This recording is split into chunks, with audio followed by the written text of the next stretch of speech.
বন্ধুরা, আজ আমি আবার চলে এসেছি আমার রান্নাঘরে। আমার রান্নাঘরে সকল বন্ধুদের স্বাগত জানাই। আজকে আমি বানিয়ে দেখাবো স্বাস্থ্যকর পেঁপে আলু বড়ি দিয়ে পোস্ত। একটা খুবই স্বাস্থ্যকর খাবার পেঁপেটা। প্রথমে আমি তেল গরম করে একটা শুকনো লঙ্কা আর ছোট চামচের 1 চামচ কালো জিরে দিলাম। আর বড়িগুলো ভেজে নিয়ে বড়িটা আমি তুলে নেব। লাল লাল ভাজা হয়ে গেছে, বড়িটা আমি তুলে নেব। লঙ্কার কালো জিরেটা থাকবে।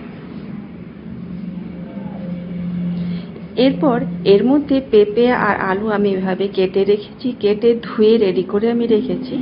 এগুলো বেশ নুন আর হলুদ পরিমাণ মতন দিয়ে বেশ ঢাকা চাপা দিয়ে একটু ভাজা ভাজা করে নিতে হবে। পেঁপে আর আলুটা একটু ঢাকা চাপা দিয়ে সুন্দর করে ভাজা ভাজা করে নিতে হবে।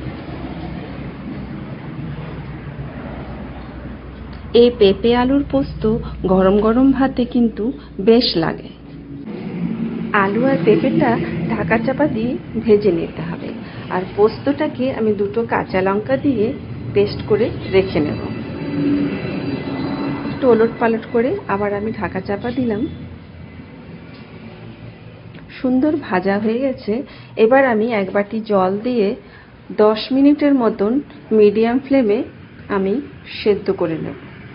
তার মাঝে আমি বড়ি ভাজাগুলো একবার দিয়ে দিলাম। 10 মিনিট পর পেঁপে আলুটা খুব সুন্দর সেদ্ধ হয়ে গেছে। পোস্তটা দিয়ে আমি বেশ কিছুক্ষণ নাড়াচাড়া করে নামিয়ে নেব। পোস্তটা কিন্তু নামাবার কিছুক্ষণ আগে দিলে ভালো টেস্ট হয়। এটা যদি আগে দেওয়া হয় তাহলে কিন্তু পোস্তর টেস্টটা সেরকম পাওয়া যায় না। তো বন্ধুরা, কেমন লাগলো জানিও আর লাইক শেয়ার করো।